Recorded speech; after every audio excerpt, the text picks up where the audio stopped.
তোমরা কি ভাবছো তোমরা নিরাপদ? সাগরের মধ্যে তুফান, আল্লাহ আল্লাহ ডাকলাম, সদরঘাটে যেয়ে পড়ছে, বেঁচে গেছেন তো আপনি। আর পাবে আপনারে আল্লাহ? আল্লাহরা তো সাগরের মাঝখানে তো আল্লাহ আপনারা পাইছিল, আর তো পাবে না। আর পাবে আপনারে? আর আল্লাহ ধরতে পারবে আপনারে? ঘরের ভেতরও বিপদ দিয়ে আটকাতে পারে কে? 5 স্টার 7 স্টার হোটেলের ভেতরও আমাকে বিপদের মধ্যে ফেলে দিতে পারেন কে? আল্লাহ বললেন, তোমরা কে ভেবেছো তোমরা নিরাপদ? আমি চাইলে ল্যান্ডস্লাইডস, ভূমি ধস দিয়ে 1 লক্ষ এক মুহূর্তে নিয়ে যেতে পারি। এক সুনামি দিয়ে থাপ্পড় মেরে 3 লক্ষ সাগরের ভেতরে ঢুকায় দিতে পারি। 1 সেকেন্ডও লাগে না আমার।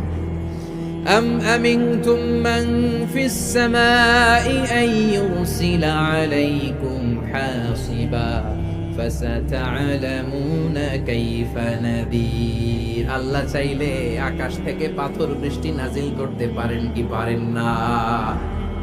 এই মুহূর্তে এখানে ভূমিকম্প দিতে পারেন কি পারেন না? আচ্ছা, ভূমিকম্প যখন হয় আমাদের কারো হুঁশ থাকে? আপনি মনে করছেন আমরা সাধারণ মানুষ, আমরা দৌড় দেই, আর প্রেসিডেন্ট প্রধানমন্ত্রী ওনার বুঝি খাটে শুয়ে থাকে? কথা বুঝে নাই বোধহয়।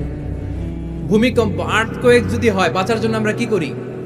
হয় খাটের তলায়, ডাইনিং টেবিলের নিচে, উপরে শক্ত কিছু আছে এটার নিচে, অথবা ঘর থুইয়া দেও দৌড়। তো প্রধানমন্ত্রী উনি কি করে? প্রেসিডেন্ট উনি কি করে? হ্যাঁ, উনি খাটের মধ্যে যে শুয়ে থাকে নাকি? উনিও দৌড়, সাধারণ মানুষও দৌড়, প্রধানমন্ত্রীও দৌড়, বাড়িওয়ালাও দৌড়, ভাড়াটিয়াও দৌড়, সবাই দৌড়। নাকি ভাড়াটিয়ারা বাড়ি থুইয়া দৌড়, বাড়িওয়ালারা আর বেরোয় না? এরকম না। তাহলে যে কোনো মুহূর্তে ভূমিকম্প দিয়ে নাস্তানাবুদ করতে পারে কে? আমার প্রিয় ভাইয়েরা, আমরা নিরাপদ নই, আমরা তার দয়ায় বেঁচে আছি। কার দয়ায়? এজন্য আল্লাহ বললেন, গোলাম, যে কোনো মুহূর্তে বিপদ দিয়ে তোমাদেরকে নাস্তানাবুদ করতে পারি। বিশ্বাসী বলে যদি নিজেকে দাবি করো, সব সময় ডাকতে হবে একজন সত্তাকে। বলেন তিনি কে? এই কথা ক্লিয়ার? এই সবগুলো উদাহরণ শেষে সবার কাছে ক্লিয়ার হয়েছে না যে বিপদ থেকে, আপদ থেকে, পরীক্ষা থেকে, ক্যালামিটি থেকে আমাদেরকে কেউ বাঁচাতে পারে না একজন সত্তা ছাড়া। আবারও বলেন তো তিনি কে? ক্লিয়ার? হ্যাঁ, সবাই বুঝতে পারছেন? আচ্ছা, এবার আমরা দেখি বিষ্ণু ঈসা ইসলামের জীবনে বিপদ আপদ ছিল কিনা। উনি বিপদ আসলে কিভাবে ডিল করতেন, বিপদ আসলে কোন দোয়া পড়তে হয়, কিভাবে ফরিয়াদের হাত উত্তোলন করতে হয়, কিভাবে রবের দরবারে নতজানু হয়ে ফরিয়াদ করতে হয়, এটা জানার দরকার আছে না নাই? আসুন আমরা বিষ্ণুনবীর জীবনী থেকে দেখি বিপদ আসলে উনি কি করতেন। বিপদ আসলেই প্রথমে বিষ্ণুনবী সাল্লাল্লাহু আলাইহি ওয়াসাল্লাম একটা দোয়া পড়তেন। কি পড়তেন? তিনি পড়তেন, ইন্না লিল্লাহি ওয়া ইন্না ইলাইহি রাজিউন। নিশ্চয় আমরা আল্লাহর জন্য, নিশ্চয় আমরা কার দিকে ফিরবো ভাই? আবার কার দিকে ফিরবো? আওয়াজ করে বলুন তো, আমরা এসেছি কার কাছ থেকে, আবারও ফিরে যাব কার কাছে? এজন্য বিষ্ণুই পড়ছেন, ইন্না লিল্লাহি ওয়া ইন্না ইলাইহি রাজিউন। নিশ্চয় আল্লাহর জন্য, ওই আল্লাহর দিকেই আমরা ফিরে যাব। তারপরে বিষ্ণুই পড়তেন, আল্লাহুম্মা আজুরনি ফি মুসিবাতি ওয়াখলুফ লি খায়রাম মিনহা।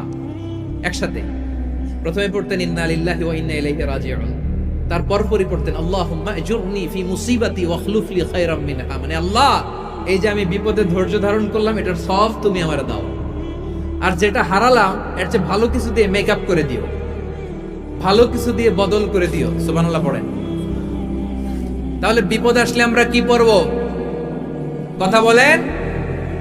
এই যে আমি শুয়েছিলাম, নাশিদ গাচ্ছিল ওরা, এদেশে পরস্পরে দেখা হলে দেয় সালাম, এদেশে আমজনতার হৃদয় জুড়ে পাকালাম, এদেশে বিপদ এলে সর্বজনে সর্বক্ষণে দোয়া পড়ে ইন্না লিল্লাহ। কি পড়ে? সুবহানাল্লাহ সুবহানাল্লাহ সুবহানাল্লাহ সুবহানাল্লাহ। এদেশে আজান শুনে সূর্য ওঠে শহর গ্রামে, এদেশে আজান শুনে সূর্য ডুবে সন্ধ্যা নামে, এদেশে সকল কাজে সবাই বলে বিসমিল্লাহ, এদেশে ভালো কিছু দেখে শুনে হাসি মুখে সবাই বলে মাশা আল্লাহ। সুবহানাল্লাহ পড়েন। তাহলে বিপদ এলে আমরা কি পড়ি? কথা বুঝলে সবাই উত্তর দিতে হবে। বিপদ এলে কি পড়ি?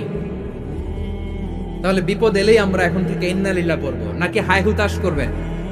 একদল আছে হাই হুতাশ করে, আয় আল্লাহ রে মোর কি হইল রে, মুই কি হর মুরে, মুই কমবে জামুরে, আছে না নাই? এরকম বিলাপ করতে নিষেধ করেছেন বিশ্বনবী। কি করব, কই যাব, কি হবে, হায় হায়, এরকম হাহুতাশ আছে না নাই? বিশ্বাসীরা হাহুতাশ করে না, তারা ইন্না লিল্লাহ পড়ে। কি পড়ে মনে থাকবে? আমরা পড়ব ইন্না লিল্লাহি ওয়া ইন্না ইলাইহি রাজিউন। নিশ্চয়ই আমরা আল্লাহর জন্য, আমরা আল্লাহর দিকেই ফিরে যাব। এরপর পড়ব আল্লাহুম্মা আজুরনি ফি মুসিবাতি ওয়াখলুফ লি খায়রাম মিনহা। আল্লাহ, আমি যে বিপদে ধৈর্য ধারণ করলাম এটার সওয়াব দিও, আর যা হারালাম তার চেয়ে ভালো কিছু দিয়ে বদল করে দিও। সুবহানাল্লাহ পড়েন। বিশ্বনবীর হাদিস শুনলেন উম্মে সালামা রাদিয়াল্লাহু তাআলা আনহা। ওনার স্বামী হলো আবু সালামা। মজার ঘটনা খেয়াল করে শুনেন আমার প্রিয় কলিজার টুকরা ভাইয়েরা। কানগুলো খরগোশের কানের মতো খাড়া করে আমার দিকে তাকান। সাইয়্যিদাতুনা উম্মে সালামা রাদিয়াল্লাহু তাআলা আনহা, ওনার স্বামীর নাম আবু সালামা। শ্রেষ্ঠ দম্পতি, শ্রেষ্ঠ ফ্যামিলি। প্রথমে হিজরত করেছিলেন হাবাসায়, পরে হিজরত করেছেন মদিনায়। উহুদ যুদ্ধের পরে ওনার স্বামী আবু সালামা ইন্তেকাল করলো, শহীদ হলো। সুবহানাল্লাহ পড়েন। যখন আবু সালামা ইন্তেকাল করলো, উম্মে সালামা রাদিয়াল্লাহু তাআলা আনহা কেঁদে কেঁদে হয়রান। আর নবীর শিখানো বাণী অনুযায়ী তিনি বারবার পড়ছিলেন ইন্না লিল্লাহ। কি পড়ছিলেন? দেখবেন পরীক্ষার সময় নামাজ পড়ে, পরীক্ষাও নাই নামাজও আছে। এরকম কিছু লোক আছে অসুস্থ হলে আল্লাহরে বড্ড ভালোবাসে, আল্লাহরে খুব ডাকে। অসুস্থ হইলে অসুস্থতাও নাই, আল্লাহ স্মরণও নাই। দেখবেন কিছু লোক নির্বাচন আসলে খুব আল্লাহ আল্লাহ হয়ে যায়। তখন দেখবেন মাথার মধ্যে হেজাব লাগায়, পাঞ্জাবি লাগায়, আল্লাহ আল্লাহ হয়ে যায়। নির্বাচনও নাই, এরপরে আল্লাহর কথাও নাই। আছে না নাই?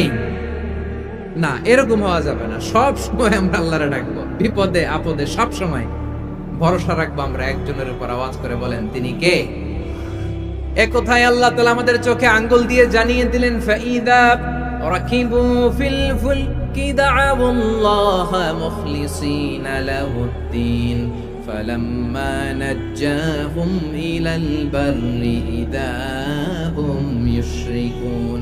আল্লাহ বলে একদল লোক আছে, তারা যখন নৌযানে চড়ে, জলযানে চড়ে, সাগরের মধ্যে যখন জাহাজে চড়ে, লঞ্চে চড়ে, তারা যখন তুফানের সম্মুখীন হয়, তখন তারা আল্লাহরে বড্ড বেশি ডাকে, একান্ত ভাবে ডাকে, বিশুদ্ধ চিত্তে ডাকে। আবার তুফান থেকে তাদেরকে সেফ জোনে নিয়ে, নিরাপদ জোনে নিয়ে যখন বন্দরে আমি আল্লাহ তাদেরকে ফিরিয়ে দেই, ওই লোকগুলো আবার আমি আল্লাহর সাথে শিরিক করে। এরকম আছে না নাই? জাহাজে উঠছে, সাগরের মাঝখানে তুফান, ওই সময় দেখবেন আল্লাহ কারে কয়। এই কথা তো আপনাদেরকে বোঝানো সহজ, আপনার তো নদীর দেশের মানুষ। লঞ্চে চড়েন নাই কারা কারা দেখি? লঞ্চে চড়ছেন? হ্যাঁ, লঞ্চে চড়ে নাই এরকম একজনও নাই এখানে। আচ্ছা, লঞ্চে উঠছেন কে কে দেখি? মাশাআল্লাহ, মাশাআল্লাহ, মাশাআল্লাহ। ঠিক আছে, আপনাদের বোঝানো সহজ। আচ্ছা, লঞ্চে উঠে তুফানের সম্মুখীন হয়েছেন, জলোচ্ছ্বাস, সবাই? মাশাআল্লাহ। তো এই ওয়াজ তো আপনাদের মুখস্থ, ঠিক কিনা বলেন? আমার বলার দরকার নাই, বলেন। মাঝ নদী, তুফান, জলোচ্ছ্বাস, জলের মধ্যে উচ্ছ্বাস, ঢেউ, টর্নেডো, সাইক্লোন, মেঘের ঘনঘটা, পরিবেশ ঘুটঘুটে অন্ধকার, লঞ্চ একবার এদিকে আরেকবার ওইদিকে, ভিতরে কি অবস্থা হয় বলেন তো? হ্যাঁ, তখন মুসলিমও আল্লাহর ডাকে, হিন্দু আল্লাহর ডাকে, ঠিক কিনা বলেন? আস্তিক আল্লাহর ডাকে, নাস্তিক আল্লাহর ডাকে, ঠিক কিনা? লঞ্চের ভেতর, স্টিমারের ভেতর কান্নার রোল পড়ে যায়, চিৎকারের রোল পড়ে যায়, সবার মুখ দিয়ে শুধু একটা আওয়াজ, লা ইলাহা, লা ইলাহা,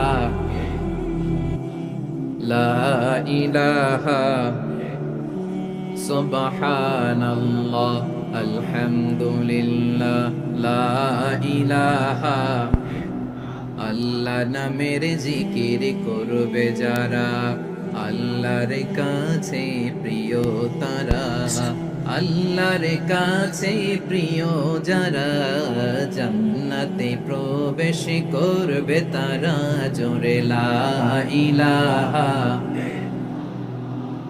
লা ইলাহা ইল্লাল্লাহ, লা ইলাহা ইল্লাল্লাহ মুহাম্মাদুর রাসূলুল্লাহ সাল্লাল্লাহু আলাইহি ওয়াসাল্লাম।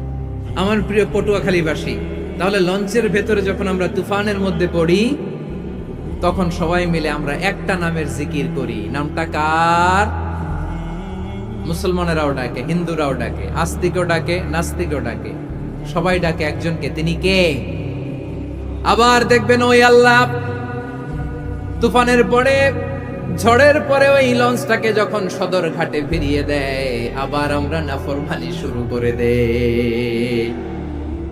সে কোথায় আল্লাহ বললেন, ফাইদা রাকিবু ফিল ফুলকি দা'আউল্লাহ মুখলিসিনা লাহুদ্দিন ফালাম্মা নাজ্জাহুম ইলাল বাররি ইযা হুম ইউশরিকুন।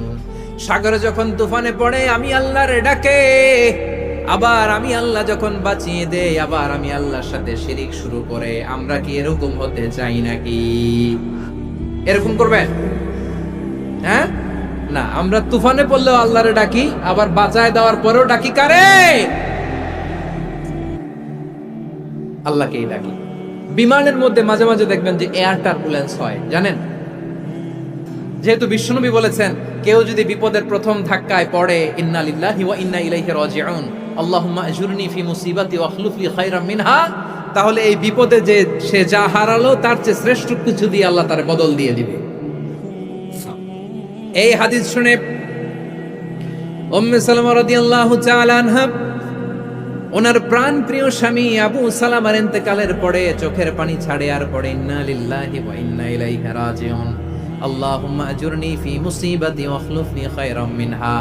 বারবার এই দোয়া পড়ে চোখের পানি ছাড়ে, এই দোয়া পড়ে চোখের পানি ছাড়ে, আর মনে মনে বলে, আবু সালামার মতো ভালো মানুষ মদিনাতে নাই, আবু সালামার চেয়েও ভালো মানুষ মদিনাতে নাই, তার চেয়ে ভালো মানুষ কি করে আল্লাহ তাআলা আমারে দিবে, তার চেয়ে ভালো মানুষ তো আমি মদিনাতে দেখি না। চোখের পানি দিয়ে বুক ভাসায়, আর নবীর হাদিসের উপর আমল করে পড়ে ইন্না লিল্লাহি ওয়া ইন্না ইলাইহি রাজিউন, ইন্না লিল্লাহি ওয়া ইন্না ইলাইহি রাজিউন। পড়তে পড়তে চোখের পানি ছাড়ে, আর চিন্তা করে বিশ্বনবী বললেন, এই দোয়া পড়লে যেটা হারালাম তার চেয়ে ভালো কিছু দিয়ে আল্লাহ পুরস্কার দেয়। আবু সালামের চেয়ে ভালো মানুষ মদিনার মধ্যে আর কে হতে পারে? কি আজীব তামাশা, কি অবাক করা ঘটনা! কিছুদিন পরে দেখা গেল সাইয়্যিদুল মুরসালিন রাহমাতাল লিল আলামিন স্বয়ং বিশ্ব নবী উম্মে সালামাকে বিয়ের প্রস্তাব পাঠিয়েছে। স্বয়ং বিশ্ব নবী উম্মে সালামা রাদিয়াল্লাহু তাআলা আনহাকে বিয়ের প্রস্তাব পাঠিয়েছেন। উনি রাজি হয়ে গেলেন, বিয়ে হয়ে গেল, উনি হয়ে গেলেন উম্মুল মুমিনিন, আমাদের মা, পুরো মুসলিম উম্মার মা। চিৎকার করে বলেন আল্লাহু আকবার। তাহলে আমার প্রাণ প্রিয় ভাইয়েরা, বিপদে পড়লে আমরা পড়বো ইন্না লিল্লাহি ওয়া ইন্না ইলাইহি রাজিউন, আল্লাহুম্মা আজুরনি ফি মুসিবাতি ওয়া আখলুফ লি খায়রাম মিনহা। পড়বেন? পড়বেন না? যারা যারা বিপদ আসলে এই দোয়াটা পড়বেন এখন থেকে, আওয়াজ করে ইনশাআল্লাহ বলেন। যা হারাইছেন তার চেয়ে শ্রেষ্ঠ জিনিস দিয়ে বদলা দিবে কে? বিশ্বাস হয়? একটু সন্দেহ লাগে মনে হয়, একটু সন্দেহ আছে? যাদের বিশ্বাস হবে তাদের কি আল্লাহ উত্তম বদলা দেবে, ঠিক কিনা বলেন? তাহলে বিপদে পড়লেই প্রথমে আমরা এটা পড়ব। দোয়াগুলো যদি এখন মুখস্থ না হয়, এই যে রেকর্ডিং হচ্ছে, পেয়ে যাবেন, কালকেই পেয়ে যাবেন। শুনে শুনে মুখস্থ করবেন। আমার মায়েরা, আমার বোনেরা, আপনাদের জন্য 3টি মাঠের অ্যারেঞ্জমেন্ট করা হয়েছে, আমি জানি। আপনারাও এই দোয়াগুলো পড়বেন, আপনার স্বামীকে শেখাবেন, সন্তানকে শেখাবেন, আপনার পুরো পরিবারটাকে জান্নাতের টুকরো বানিয়ে দিবে কে? তাহলে বিপদ আসলে প্রথমে কি পড়তে হবে এটা জেনে গেলাম। এরপরে বিপদ আসলে নিজেকে কি করে আল্লাহর কাছে সঁপে দিতে হয় এটাও জানার দরকার আছে না নাই?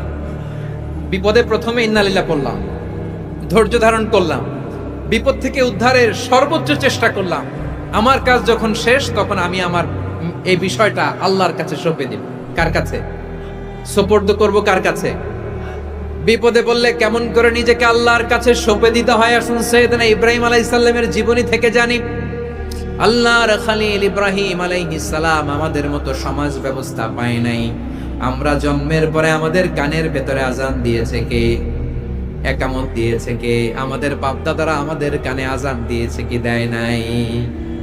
আমাদের জন্মের পরেই তো আজান, একামত, বাড়ির পাশে মসজিদ, প্রতিদিন আজান, জুমার খুতবা, প্রতি মাসে মাসে তাফসিরুল কোরআন মাহফিল, মসজিদ, মিনারা, অভাব নাই। ঠিক কিনা বলেন? আপনি যেই সুন্দর ইসলামিক এনভায়রনমেন্ট পেয়েছেন, আমাদের ইব্রাহিম খলিল উনিও কি এরকম পেয়েছিলেন? হ্যাঁ, উনি জন্মের পর পরে ওনার কানে আজান দিছে কেউ? আমার প্রিয় ভাইরা, আগা গোড়া একটা শিরকি পরিবেশ উনি জন্মগ্রহণ করেছেন। উনি ছাড়া ওই তল্লাটে একজনও আল্লাহর উপর বিশ্বাসী নাই। কল্পনা করতে পারেন? গোটা তল্লাটে, গোটা দেশে বিশ্বাসী মুমিন, আল্লাহর উপর বিশ্বাস স্থাপনকারী কয়জন?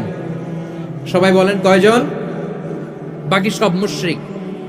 বাকি সব মুশরিক নিজের সাথে নিজে শক্ত বোঝাপড়া করে, অ্যানালজি করে, সেলফ কনভারসেশন করে উনি মহা সত্যের সন্ধান পেয়েছে।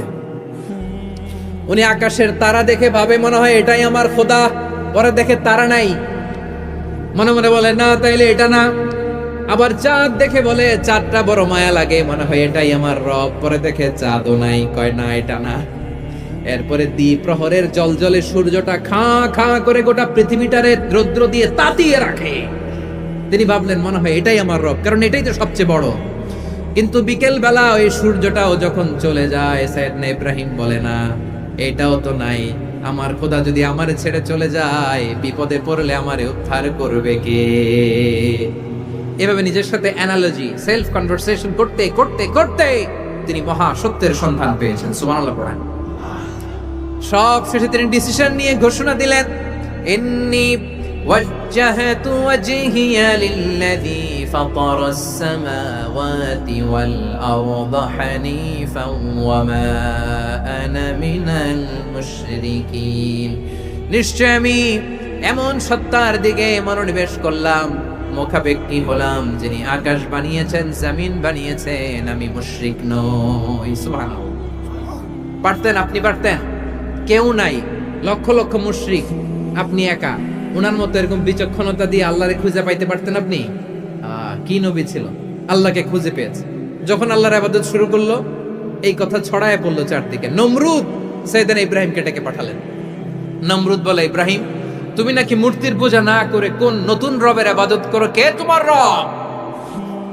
সাইয়েদনা ইব্রাহিম বললেন, রব্বি আল্লাযী ইউহয়ী ওয়া ইউমীত, আমি এমন রবের ইবাদত করি যিনি জীবন দেন, যিনি মৃত্যু দেন। নমরুদ বলে, তাই নাকি? তোমার রব জীবন দেয়, মৃত্যু দেয়, আর এটা তো আমি দেই, আমিও তো জীবন দেই, আমিও তো মৃত্যু দেই। সাইয়েদনা ইব্রাহিম বললেন, কেমন করে তুমি জীবন দাও, মৃত্যু দাও, একটু দেখাও তো। নমরুদ জেলখানা থেকে দুজন কয়েদিকে ডেকে আনলো, কয়েদি এনে অর্ডার করলো, একটাকে এখনই শিরোচ্ছেদ, হেড অফ, ডেথ পেনাল্টি, মৃত্যুদণ্ড দেয়া হলো, ফিনকি দিয়ে রক্ত বেরোলো। নমরুদ বলে, দেখো দুজনকে ধরে আনলাম, একজন কয়েদিকে দিলাম ডেথ পেনাল্টি, মৃত্যুদণ্ড, ওরে মৃত্যু দিলাম। আরেকজন যে দাঁড়িয়ে আছে, চাইলে ওরেও আমি মৃত্যুদণ্ড দিতে পারি, কিন্তু না, ওরে আমি দিব না, ওরে আমি বাঁচাইয়া দিলাম, ছেড়ে দিলাম, মানে জীবন দিলাম। দেখো ইব্রাহিম, তোমার চোখের সামনে একজনরে মৃত্যু দিলাম, আর একজনরে জীবন দিলাম। আপাত দৃষ্টিতে তাই তো, একজনরে তো জীবন দিল, আরেকজনরে মৃত্যু দিল। সাইয়েদনা ইব্রাহিম এবার বিপাকে পড়ে গেলেন। কিন্তু এক একজন নবীকে আল্লাহ এমন উইজডম বিচক্ষণতা দিয়ে এই জমিনে পাঠিয়েছেন, মুহূর্তের মধ্যে খলিল ইব্রাহিম বললেন, فإن الله يأتي بالشمس من المشرق فأت بها من المغرب فبهت الذي كفر। আল্লাহর খলিল ইব্রাহিম বললেন, নমরুদ বুঝলাম তুমি জীবন দাও, মৃত্যু দাও, দেখলাম, কিন্তু আমার রব, আমার আল্লাহ প্রতিদিন সকালবেলা উষা লগ্নে ওই পূর্ব দিগন্ত থেকে সূর্যটাকে উদিত করেন, সাঁঝের বেলা, বিকেল বেলা, কুথুরি লগ্নে, সন্ধ্যা বেলা ওই দ্বিপ্রহরের জল জলে সূর্যটাকে পশ্চিম দিগন্তে ডুবিয়ে দেন। মানে সকালবেলা পূর্ব দিক থেকে উদিত করা সূর্যটাকে পশ্চিম দিকে বিকেলে তিনি ডুবিয়ে দেন। তুমি যদি পারো ওই সূর্যটাকে পশ্চিম দিক থেকে উদিত করে পূর্ব দিকে ডুবিয়ে দাও। সুবহানাল্লাহ পড়বেন না? দেখেন, ইনস্ট্যান্ট ইন্টেলেক্ট, মুহূর্তেই বিচক্ষণতা, উইজডম কাকে বলে? নমরুদ পারবে? নমরুদের বাপ পারবে? ওর দাদা, ওর 14 গোষ্ঠী, গোটা বিশ্বের সব ক্ষমতাধর রাষ্ট্রনায়করা একসাথে হলে পারবে? ফাবুহিতাল্লাযী কাফার পারে নাই, ব্যর্থ হয়েছে। এবার তেলে বেগুনে জ্বলে উঠেছে, রেগে মেগে আগুন বলে ফালকুহু ফিল জাহিম। ওর সাথে তর্ক নাই, না পেরে এবার এটারে আগুনে ফেলা। বিশাল বিশাল গাছ কেটে লাকড়ি এনে আগুনের কুণ্ডলি বানানো হলো, দাও দাও দাও দাও করে আগুন জ্বলে। আল্লাহর খলিল ইব্রাহিমকে আগুনে নিক্ষেপ করা হবে। আল্লাহর খলিল সাইয়েদনা ইব্রাহিমের হাতের মধ্যে রশি দিয়ে টাইট করে বাঁধা হলো, পায়ের মধ্যেও টাইট করে রশি দিয়ে বাঁধা হলো। আল্লাহর খলিল ইব্রাহিমকে আগুনের কুণ্ডলির মধ্যে ফেলা হবে। ও মিয়া, আপনি যে বিপদের কারণে ভয় পান, হতাশ হন, এটা কোনো বিপদ ওনার বিপদের সামনে? পটুয়াখালী আওয়াজ করে বলুন, সাইয়েদনা খলিল ইব্রাহিমের বিপদের সামনে আমাদের বিপদগুলো কোনো বিপদ? এটা কোনো বিপদই না, এটা কোনো বিপদই না। হাত পা বেঁধে টাইট করে নিক্ষেপ করা হবে, সিম্পলি ফেলা যাবে না, কারণ দাও দাও করে দ্য ব্লেজিং ফায়ার, এমন আগুনের কুণ্ডলি কাছে যাওয়া যায় না, আগুনের উত্তাপে নিক্ষেপ করা। হাতে রশি বেঁধে পায়ে রশি বেঁধে আল্লাহর খলিল ইব্রাহিম আলাইহিস সালামকে আগুনের মধ্যে নিক্ষেপ করা হবে। আহা, এটার বলে অগ্নি পরীক্ষা। উনি অগ্নি পরীক্ষার সম্মুখীন হয়েছিলেন। এজন্য কঠিন পরীক্ষাকে আমরা অগ্নি পরীক্ষার সাথে তুলনা করি, ঠিক কিনা? সাইয়েদনা জিবরাইল এসে বললেন, ও আল্লাহর খলিল, ওরা তো আপনার হাতও বেঁধে ফেললো, পাও বেঁধে ফেললো, নড়াচড়ার সুযোগ নাই, বলেন আমি জিবরিল ফেরেশতা আপনার জন্য কি করতে পারি? আল্লাহর খলিল ইব্রাহিম বলেন, ও জিবরাইল, তোমার কাছে আমার কোনো চাওয়া পাওয়া নাই। সুবহানাল্লাহ বলেন। তোমার কাছে বলার কিছু নাই, তোমার সাহায্যের আমার দরকার নাই। সাইয়েদনা ইব্রাহিম আলাইহিস সালামকে হাতে পায়ে রশি বেঁধে হাত পা বাঁধা অবস্থায় জ্বলন্ত অগ্নিকুণ্ডে যখন নমরুদের দলবল নিক্ষেপ করবে, আল্লাহর খলিল কিভাবে নিজেকে আল্লাহর কাছে সঁপে দিয়েছেন, পটুয়াখালীর ভাইরা খেয়াল করে শুনুন। হাত পা বেঁধে আল্লাহর খলিলকে যখন নিক্ষেপ করা হবে, তিনি মুখ ফুটে বলে ফেললেন, হাসবুনাল্লাহু ওয়া নি'মাল ওয়াকিল। হাসবুনাল্লাহু ওয়া নি'মাল ওয়াকিল, আমার জন্য আল্লাহই যথেষ্ট, আমার জন্য আল্লাহই যথেষ্ট। তিনি আমার সবচেয়ে বড় গার্ডিয়ান, তিনি আমার সবচেয়ে বড় অভিভাবক।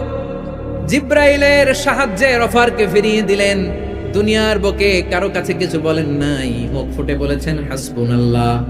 ও আমার পটুয়াখালীর প্রাণের ভাইয়েরা, খেয়াল রাখবেন, কোন বান্দা তার হাতে থাকা সব চেষ্টাটুকুন করার পরে মুখ ফসকে মুখ দিয়ে যখন বলে ফেলে হাসবুনাল্লাহ, বান্দা যখন হাসবুনাল্লাহ বলে ফেলে, ওই ব্যাপারটা ডিল করার দায়িত্ব স্বয়ং আল্লাহ আরশের উপর থেকে নিয়ে নেয়। আপনি যখন বলে ফেলবেন হাসবুনাল্লাহ, এটা ডিলিং করবে কে তখন? চিল্লায় বলেন না, তিনি কে? বান্দা তার সাধ্যের সবটুকু চেষ্টার পরে নতজানু হয়ে যখন বলবে হাসবুনাল্লাহ, আল্লাহ তুমি আমার জন্য যথেষ্ট, নি'মাল ওয়াকিল, তুমি আমার শ্রেষ্ঠ অভিভাবক, তখন তার কি দরকার না দরকার এটা ডিল করে স্বয়ং আল্লাহ। নিক্ষেপ করা হলো সাইয়েদনা ইব্রাহিমকে অগ্নিকুণ্ডলিতে। হাজার হাজার মানুষের দৃশ্য দেখার জন্য জড়ো হয়েছে এরকম বিশাল ময়দানে। কিন্তু কি অবাক করা ঘটনা, সবাই ভয় পাচ্ছিল, না জানি কি হয়ে যায়। আল্লাহর খলিলকে যখন আগুনের কুণ্ডলিতে নিক্ষেপ করা হয়, আল্লাহর খলিল ইব্রাহিম আগুনের কুণ্ডলীর মধ্যে বসে বসে মানুষগুলোর দিকে তাকিয়ে হাসতে শুরু করে দেয়। কারণ আকাশ থেকে রব্বুল আলামিন স্পেশাল ভার্ডিক্ট নাজিল করেছেন, স্পেশাল হুকুম জারি করেছেন, কুল্লা ইয়া নারু কুনি বারদান ওয়া সালামান আলা ইব্রাহিম।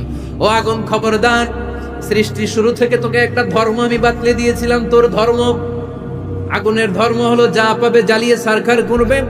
আল্লাহ বলল, আগুন তোর ধর্ম দিয়েছিলাম তুই সব জ্বালিয়ে পুড়িয়ে ছারখার করে দিবি, কিন্তু ক্ষণিকের জন্য আমি তোর জ্বালিয়ে দেওয়ার ক্ষমতাটাকে কেড়ে নিলাম, জ্বালিয়ে ভস্ম করে দেওয়ার ক্ষমতা আমি কেড়ে নিলাম। কুনি বারদান, ঠান্ডা হয়ে যা, কিন্তু এত বেশি ঠান্ডা হবি না আবার আমার ইব্রাহিমের জন্য সর্দি লেগে না যায়। সুবহানাল্লাহ, এত আস্তে বললে হবে?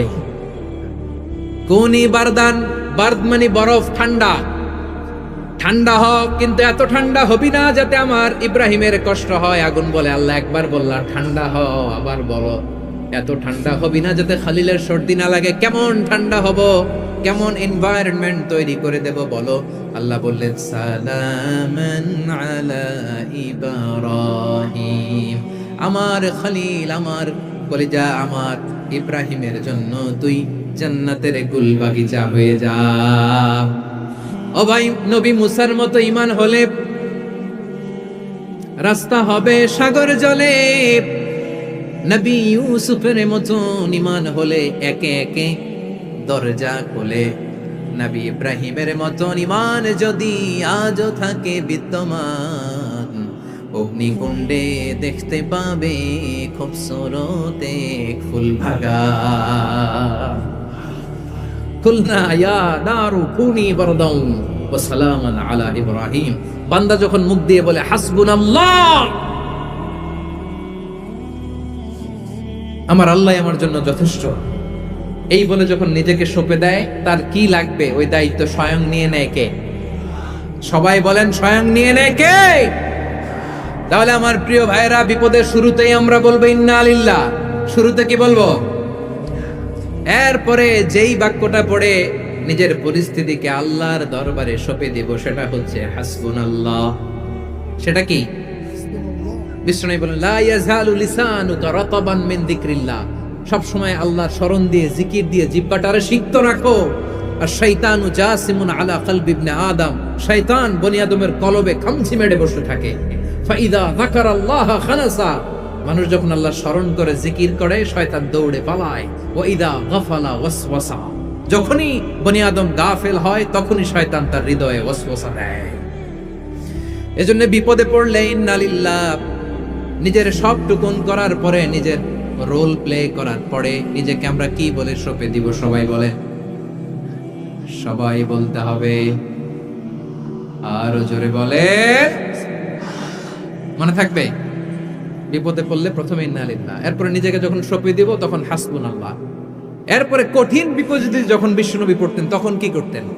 এমন বিপদ মাঝে মাঝে হয় না, দেয়ালে পিঠ থেকে যায়, চোখে মুখে অন্ধকার, কি করব দিশা খুঁজে পাই না, এরকম হয় কখনো? হ্যাঁ, আপনাদের হয়? হয় না? তো জান্নাতে আছেন আপনারা। হয় হয়, এরকম হয়েছে না যে দেয়ালে পিঠ থেকে গেছে, চোখে মুখে অন্ধকার, ওই যাব, কি করব, বাঁচানোর কেউ না, এরকম হয়েছে কখনো আপনাদের? যদি হয় তাইলে এটার সলিউশন বলবো, না হইলে তো এগুলো বলে লাভ নাই। হয় হয় হয়, বিশ্বনবী এরকম কঠিন বিপদে পড়েছেন জীবনের কিছু কিছু মুহূর্তে। ওই মুহূর্তে বিশ্বনবী স্পেশাল দুইটা দোয়া পড়তেন, এই দোয়াগুলো আপনাদেরকে জানিয়ে দেয়। বিশ্বনবী বলেন, কঠিনতম বিপদে যখন পড়বা, দেয়ালে পিঠ থেকে যায়, চোখে মুখে অন্ধকার, বাঁচার কোনো উপায় নাই, তখন পড়বা লা ইলাহা ইল্লা আনতা সুবহানাকা ইন্নী কুনতু মিনাজ জালিমিন। আল্লাহ, তুমি ছাড়া কোনো ইলাহ নাই, তুমি পবিত্র, নিশ্চয় আমি জালিমদের অন্তর্ভুক্ত। সুবহানাল্লাহ বলেন। এই দোয়া সাইয়েদনা ইউনূস আলাইহিস সালাম পড়েছিলেন যখন মাছের পেটে ছিলেন। কিসের পেটে? এবং অনেক মুফাসসিরিন একরাম বলেছেন, অনেক আহলুল ইলমরা বলেছেন, এটা হচ্ছে ইসমে আজম। ইসমে আজম এমন দোয়া যেটা দিয়ে দোয়া করলে আল্লাহ দোয়া কবুল করে, কিন্তু এটা কোনটা, এটা নিয়ে ইখতিলাফ আছে। কোন আহলুল ইলম বলেন এই লা ইলাহা ইল্লা আনতা সুবহানাকা ইন্নী কুনতু মিনাজ জালিমিন, এটা হচ্ছে ইসমে আজম। সাইয়েদনা ইউনূস আলাইহিস সালাম পড়েছেন, আপনারা পড়েননি? তুফান হইলে পড়েন না? আমাদের এলাকায় তো এটা খুব, এটার উপর ব্যাপক আমল আছে। পটুয়াখালীতে কি অবস্থা বলেন? পড়েন পড়েন পড়েন পড়েন। একটা গল্প শুনেছিলাম, পাক হানাদার বাহিনী যখন বাংলাদেশে অ্যাটাক করত, ৭১ সালের ঘটনা বলতেছে, আমরা তো দেখি নাই, শুনছি আর কি। ৭১ যদি দেখতাম এতদিনে রাজাকার হয়ে যেতাম। আল্লাহ আমাদেরকে বাঁচাই দিছে, আল্লাহর মেহেরবানি, ঠিক কিনা বলেন? মন মতো হইলে মুক্তিযোদ্ধা, মন মতো না হইলে রাজাকার। কত কিছু দেখলাম এই শাহবাগের বুকে। আল্লাহ, 71 সালে দেখি নাই, আমরা শুনেছি পাক হানাদার বাহিনী জিজ্ঞেস করত মুসলিম না অমুসলিম চেক করার জন্য, বলতো কালেমা বল, কালেমা বাতাও। তো যারা কালেমা বলতে পারতো পাকিস্তানি বাহিনী নাকি ওদেরকে ছেড়ে দিত, শুনেছি। তো একজনকে, এক বাঙালিরে পেয়ে তার মাথার মধ্যে বন্দুকর নল ধরে বলতেছে কালেমা বল সালে, কালেমা বাতা, কালেমা বল। তো ভয়ের চোটে এই দোয়া পড়া শুরু করছে। ও পড়তেছে লা ইলাহা ইল্লা আনতা সুবহানাকা ইন্নী কুনতু মিনাজ জালিমিন। পাকিস্তানি বলে সালে ইয়ে তো মুসিবত কা কালেমা है। বাঙালি কয় হাম তো ভি মুসিবত মে হ্যাঁ। পাকিস্তানি বলে বেটা কোন দোয়া বললি, এটা তো মুসিবতের কালেমা। কয় আমিও তো মুসিবতে আছি, আমার মাথার মধ্যে বন্দুক ধরে তুমি আমার কালেমা জিজ্ঞেস করো, এখন কোনটা কালিমা আর কোনটা কি, তো আমার হুশ আছে নাকি? প্রিয় ভাইরা, আসলে এটা দোয়াউল মুসিবা, বিপদে পড়লে এ দোয়া পড়তে হয়।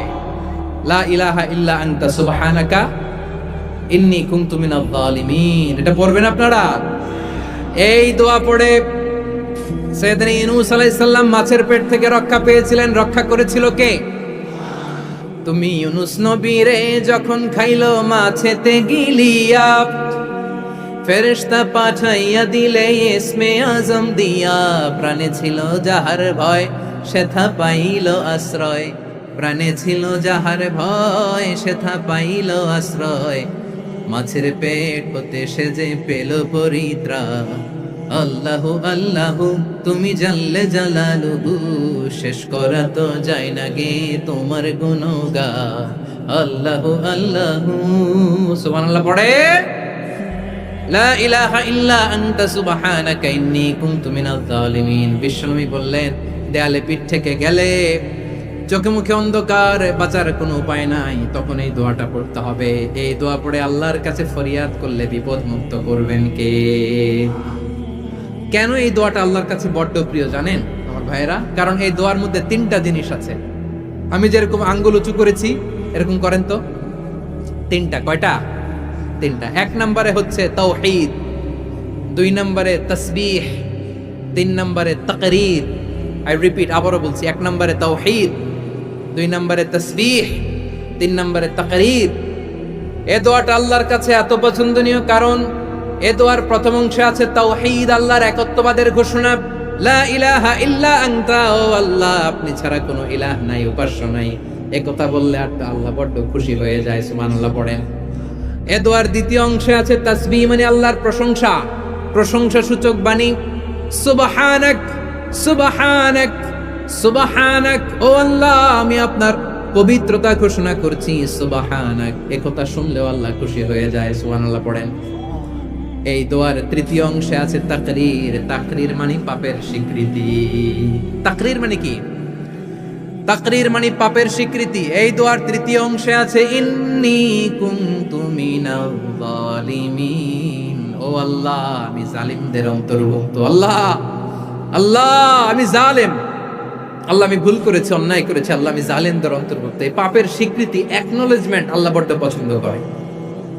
যখন আল্লাহর কাছে আপনি ছোট হবেন, ছোট হতে হতে যত ছোট হবে, ওই দৃশ্যটা দেখতে আল্লাহ বড্ড পছন্দ করে। সুবহানাল্লাহ বলেন।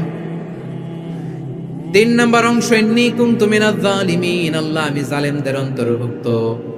সাইয়েদনা আদম আলাইহিস সালাম ভুল করে যখন নিষিদ্ধ গাছের ফুল খেয়ে ফেললেন, ফল খেয়ে ফেললেন, আল্লাহ বললেন আদম ক্ষমা পেতে চাইলে তুমি আর হাওয়া মিলে স্বীকৃতি দাও, পাপের স্বীকৃতি। আর পড়ো রব্বানা যালামনা আনফুসানা ওয়া ইল্লাম তাগফির লানা ওয়া তারহামনা লানাকুনান্না মিনাল খাসিরিন।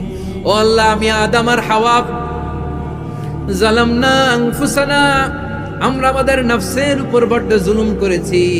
আল্লাহ ওয়া ইল্লাম তাগফির লানা ওয়া তারহামনা, আপনি যদি ক্ষমা না করেন, আপনি যদি দয়া পরবশ না হন, আপনি যদি রহম না করেন, আমরা তো ক্ষতিগ্রস্তদের মধ্যে শামিল হয়ে যাব। এই দোয়া করার সাথে সাথে সাইয়েদনা আদম আর হাওয়া আলাইহিস সালামকে ক্ষমা করে দিলেন কে? তাহলে এই দোয়ার 3 নম্বর অংশ তাকরীর, এটা আল্লাহ বড্ড পছন্দ করে। আমার কলিজার টুকরা ভাইয়েরা, গুনাহ করে শিকার যেতে হবে, এটা আল্লাহ ভালোবাসেন। সাইয়েদনা আবু বকর রাদিয়াল্লাহু তাআলা আনহু বিষ্ণু ইসা ইসলামকে বললেন, ইয়া রাসূলুল্লাহ আল্লিমনি দুআআন আদউ বিহি ফি সলাতি। নবী হে, আপনি আমার এমন একটা স্পেশাল দোয়া শিখায়া দেন যে দোয়াটা আমি নামাজে পড়ব।